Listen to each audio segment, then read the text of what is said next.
ETF index mutual funds నేర్చుకుని stock మార్కెట్లో రాణించాలనుకుంటున్నారా? వెంటనే ఈ నెంబర్కి కాల్ చేయండి.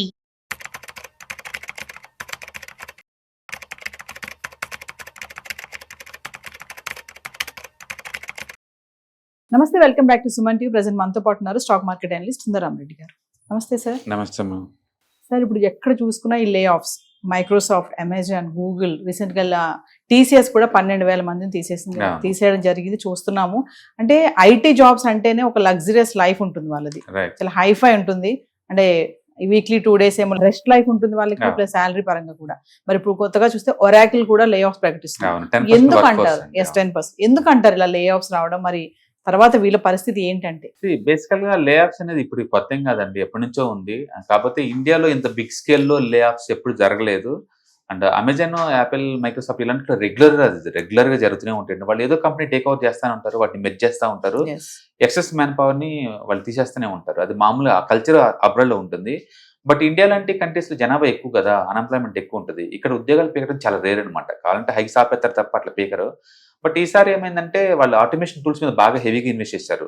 లాస్ట్ 4-5 years నుంచి ఇండియాలో మెజారిటీ ఐటీ కంపెనీస్ మొత్తం ఇంటర్నల్ గా వాళ్ళ ఎంప్లాయీస్ కి ఏఐలో ట్రైనింగ్ ఇచ్చుకుంటూ వాళ్ళు ఆటోమేషన్ టూల్స్ మీద బోల్డ్ ఖర్చు పెట్టారు అనమాట. ఇప్పుడు వాటి ఎఫిషియన్సీ బాగానే పనిచేస్తుంది కాబట్టి ఇప్పుడు అవసరం లేని మిడ్ అండ్ టాప్ మేనేజ్మెంట్ వాళ్ళు పీకేసుకుంటూ వెళ్తున్నారు. ప్రాబ్లం పెయిన్ ఎక్కడ వచ్చిందంటే ఈ లే ఆఫ్ చేసే వాళ్ళందరూ లేదు, కొంచెం శాలరీ ఎక్కువ ఉన్నోళ్ళు, అంటే అట్ ద ఏజ్ ఆఫ్ 40-50 లో ఉన్నోళ్ళు అనమాట. ఈ టైంలో వాళ్ళు బయటకు వచ్చి ఇంకో దాన్ని ఎత్తుకోవడం చాలా టఫ్ అండ్ వెరీ ఛాలెంజింగ్. ఇండియాకి ఇంత మేజర్ గా ఎక్స్పీరియన్స్ లేదు ఇంత ముందు, ఎప్పటి నుంచో ఉన్నాయి జాబులు పీకేయడం పోవటం అనేది. బట్ ఈ రేంజ్ లో లేదు, ఇట్లా వేలల్లో అనమాట. అంటే ఇప్పుడు రొటీన్ అయిపోయింది. మొదట్లో మనం టీసీఎస్ అనుకున్నప్పుడు చాలా మంది హంగామా చేశారు. ఆ తర్వాత ఇప్పుడు అరాకిల్ ఈ రోజు చేసినప్పుడు పెద్ద ఏం హంగామం లేదు. దాని మీనింగ్ ఏంటంటే రొటీన్ అయిపోయింది న్యూస్ తీసుకోవటం అనమాట. అట్లా ప్రాబ్లం ఎక్కడ వస్తుందంటే ఈ ఐటీ జాబులు వచ్చిన వాళ్ళందరూ మైండ్ సెట్ ఎలా ఉంటుందంటే ఆ కంపెనీకి వెళ్ళేటప్పుడు ఉన్న అద్దాల మేడల్ మొత్తం వాళ్ళు సొంత ఉన్నట్టు ఫీల్ అవుతున్నారు. టెంపరీ వర్క్ అంతే, వెళ్ళామో వర్క్ చేసుకుని బయటకు వచ్చామో అన్నట్టు ఉంటుంది. అది మనది అన్నట్టు ఆ అట్మాస్ఫియర్ అంతా పర్మనెంట్గా ఉంటుంది అన్నట్టు ఫీల్ అవడం కుదరదు అనమాట. కొంతమంది ఏం చేస్తారంటే ఆ లైఫ్ స్టైల్ రాంగ్ ని ఇమీడియట్ గా లోన్ తీసుకొని కార్లు కొంటారు, లోన్ తీసుకొని ఇల్లు కొంటారు. ఇలా లైఫ్ స్టైల్ ని అప్డేట్ చేయటం వల్ల ఏమవుతుందంటే జాబ్ పోగానే ఈ లైఫ్ స్టైల్ కూడా వదిలేయాల్సి వస్తుంది. బట్ వదిలేయటం అంత ఈజీ కాదు కదా, అన్ని స్టక్ అయిపోయిన తర్వాత అట్లా ప్రాబ్లం అవుతుంది. అయితే అందరికీ ఇలానే ఉంటుందంటే ఏమి ఉండదండి. మీరు ఫైనాన్షియల్ ప్లానింగ్ ప్రాపర్ గా చేసుకొని ఫస్ట్ మనకు ఏదైనా మ్యూచువల్ ఫండ్స్ కానీ వేరే అసెట్లు ఏదైనా పెట్టుకొని ఇప్పుడు దీని నుంచి ప్యాసివ్ ఇన్కమ్ సంపాదించుకుంటున్నాం అనుకోండి, జాబ్ పోయినా ఇది మీద సర్వే అవ్వచ్చు కదా. అంటే ఎవరికైతే ఈ ప్యాసివ్ ఫండ్స్ మీద ఐడియా ఉండదో, ఎవరికైతే ఫైనాన్షియల్ ప్లానింగ్ ఉండదో, ఎవరైతే ఫ్యూచర్ చూడకుండా కన్ను మీద ఖర్చు పెట్టుకుంటూ పోతుంటారో అలాంటి వాళ్ళు స్ట్రెస్ అవుతారు. బట్ ఇది ఇప్పుడే కాదు, ఎప్పటి నుంచో ఉండే జాబ్ ఓడటం అనేది. బట్ ఈ మధ్య ఇది అగ్రెసివ్గా అయిపోయింది అనమాట. కాబట్టి ఎక్కువ శాలరీ వచ్చినప్పుడు ఈ మైక్రోసాఫ్ట్ లో జాబ్ వచ్చినా ఇది పర్మనెంట్ అనుకునే బదులు ఆ వచ్చిన ఇన్కమ్ వచ్చినట్టు మనం ప్యాసివ్ ఫండ్స్ లో మూవ్ చేసేసి నువ్వు అన్నట్టు మ్యూచువల్ ఫండ్, ఈటీఎఫ్, ఇన్వెస్ట్మెంట్ ఏదైనా కావచ్చు, ప్యాసివ్ ఫండ్స్ అక్కడ అందులో పెట్టేసుకొని మన అమౌంట్ కోట్ అయింది అనుకోండి, ఇప్పుడు ఎస్డబ్ల్యూపీ లాగా ఆన్ చేసుకున్నప్పుడు వాటితో బతకడానికి అలవాటు పడాలి మొదట్లోనే. తర్వాత చూసుకుందాం అన్నట్టు లైఫ్ స్టైల్ అప్డేట్ చేసుకోకూడదు. ప్రాబ్లం ఏంటంటే లైఫ్ స్టైల్ అప్డేట్ చేసుకోవటం వల్ల వచ్చిన సైడ్ ఎఫెక్ట్స్ ఇవి. జాబ్ పోవటం వల్ల వచ్చిన సైడ్ ఎఫెక్ట్స్ కావు, లైఫ్ స్టైల్ అప్డేట్ చేసుకోవటం వల్ల వచ్చిన సైడ్ ఎఫెక్ట్స్. ఎందుకంటే ముందు రోజుల్లో జాబ్ గ్యారెంటీ అన్నట్టు ఒక 30 years లోన్ తీసుకుని మరీ ఇల్లు కొంటున్నాం. జాబ్ బాగానే నెక్స్ట్ ఏం చేయాలి అర్థం కాదు. అదేదో ఇప్పుడే జరిగినట్టు మనం ఆశ్చర్యపోతాం. మన దాకా వస్తే తప్ప మనకు ఆ పెయిన్ తెలియదు బేసికల్ గా. అందుకని ఎవరికి వాళ్ళు ఏంటంటే నా జాబ్ పర్మనెంట్ అన్నట్టు ఉంచుకుంటున్నారు. But end of the day ఎవరు ఎప్పుడు ఎలా పోతారో మనకే తెలియదు. అందుకని లైఫ్ స్టైల్ని కొంచెం కంట్రోల్లో ఉంచుకొని సేవింగ్స్ పెంచుకొని అంటే ఫ్యూచర్ కోసం ముందే ప్లాన్ చేసుకుంటే చాలా ఇంపార్టెంట్. ఒకప్పుడు రిటైర్మెంట్ అప్పుడు చూద్దాంలే అన్నట్టు ఉండేవాళ్ళు. ఇప్పుడు రిటైర్మెంట్ కాదండి, మీరు 40 దాటి 50లోకి వస్తున్నామంటే రెడ్ మార్క్ అనమాట. ఇవేం చెప్తుందంటే అదే వార్నింగ్ ఇస్తున్నాయి. ముందు రోజుల్లో ఇండియాలో కూడా ఈ లే ఆఫ్స్ బిగిన్ అవుతాయి. ఎవరి లైఫ్ స్టైల్ అయినా మనకు ఎఫెక్ట్ కావచ్చు, జాగ్రత్తగా ఉండండి అని ఒక హెచ్చరిక అనమాట. అట్లీస్ట్ మనం ప్లాన్ చేసుకుంటే దాని తగ్గట్టు మనం సర్వైవ్ అవ్వడం ఈజీ అవుద్ది. ఇప్పుడు చూడండి, ఇది సోషల్ మీడియాలో వైరల్ అవుతుంది. ట్విట్టర్లో వాళ్ళ కజిన్ ఎవరో 1.3 crore పెట్టి ఇల్లు కొన్నాడు. అండ్ మంత్లీ 78,000 రూపాయలు ఈఎంఐ కట్టాలి. మైక్రోసాఫ్ట్ లో జాబ్ ఉంది కదా అని చెప్పేసి తీసుకుని కట్టాడు. ఇప్పుడు జాబ్ తీసేశారు. తారీఖు ఏముందండి, చుత్త 1 month అయిపోద్ది. 78,000 ఎవరు కట్టాలి? ఎలా కడతాడు? ఎక్కడి నుంచి తెచ్చి కడతాడు? అందులో కిడ్స్ ఉంటే స్కూల్ ఫీజు ఇవన్నీ ఎక్కడి నుంచి వస్తాయి? Stressful life. అంతే. దాని మీద ఏంటంటే ఏది పర్మనెంట్ కాదని అర్థం. ఇలా ఈ జీవితంలో ఏది పర్మనెంట్ కాదు. ఇది వార్నింగ్ అనమాట. మిగతా వాళ్ళందరికీ కూడా సేవింగ్స్ పెంచుకోండి. టీచర్ అన్సర్టనిటీలోకి ఎంటర్ అవుతున్నాం, కాబట్టి ప్యాసివ్ ఇన్కమ్ మీద కొంత ఫోకస్ చేసుకోండి అని అర్థం. మనం మొదటి నుంచి చెప్తూనే ఉన్నాం, మోర్ దెన్ 2 ఇన్కమ్స్ ఉంచుకోండి, ఒక ఇన్కమ్ మీద డిపెండ్ అవ్వద్దు అని చెప్పేసి. అంటే చాలా మంది ఫైనాన్షియల్ కాన్షియస్ ఉంటే కనుక వాళ్ళు ఆల్రెడీ డెవలప్ చేసుకుని ఉంటారు. ఎవరైనా కొత్తగా వచ్చే యూత్ కనుక ఇంకా మనకేదో రేపటి నుంచి మన జీవితాలు క్రేజీ అయిపోతాయి అన్నట్టు ఈ లోన్లు ఇవి ఈఎంఐలు తగ్గించుకొని అలాంటి వాళ్ళు ఉంటే తగ్గించుకొని కొంచెం ప్యాసివ్ ఇన్కమ్ పెంచుకోవడం చాలా చాలా ఇంపార్టెంట్.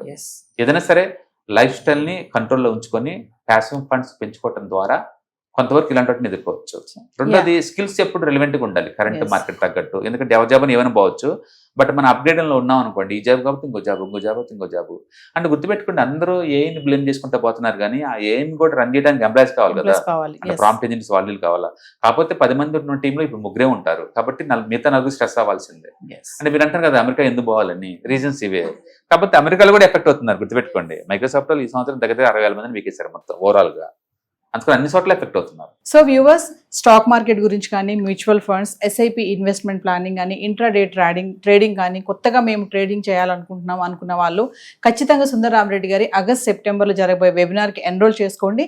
ఇంట్రెస్ట్ ఉన్న వాళ్ళు స్క్రోల్ అవుతున్న నెంబర్కి కాల్ చేస్తే మా టీం మీకు అందుబాటులో ఉంటుంది. ఇక్కడే సార్ ఐటీ సెక్టర్లో శాలరీస్ హైక్ ఉంటాయి కానీ జాబ్ సెక్యూరిటీ అయితే ఉండదు. నేను రీసెంట్గా చూశానండి, blue colour jobs white colour starting jobs పెద్ద తేడా ఏం లేదంట.